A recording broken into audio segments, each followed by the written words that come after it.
उधार लिया है तो आप उसका उधार वापस भी दो। अगर आपने किसी को माफ़ नहीं करा है तो आप उसे माफ़ करो। अपना दिल साफ रखो परमेश्वर के लिए।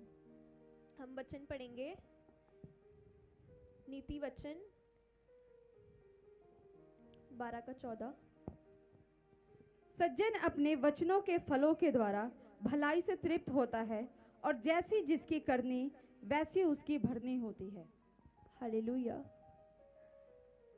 अगर आप चाहते हो कि आप नशे से, गरीबी से, बीमारियों से, शराब के नशे से आज़ाद हो जाओ, तो प्रेयर्स तो परमेश्वर आपकी सुनते ही हैं, लेकिन अच्छे काम और बुरे काम भी कुछ होता है।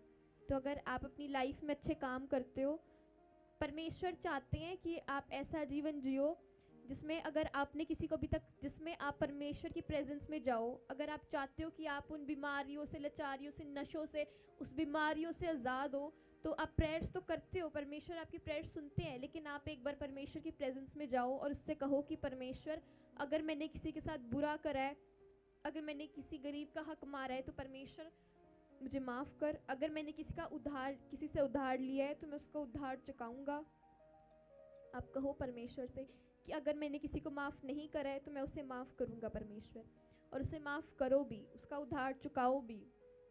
परमेश्वर चाहते हैं कि आप एक ऐसा जीवन जियो। नीति वचन पढ़ेंगे हम। सज्जन अपने वचनों के फलों के द्वारा भलाई से तृप्त होता है, और जैसी जिसकी करनी वैसी उसकी भरनी होती है। हालेलुया। जैसी जिसकी करनी वैसी उसकी भरनी होती है। अगर आज आप अपने साथ वालों के साथ अपनी लाइफ में अच्छे काम करते हो, तो आगे आपकी जनरेशन्स में आप देखोगे कि वो कभी, मतलब अगर आप किसी के साथ बुराई करोगे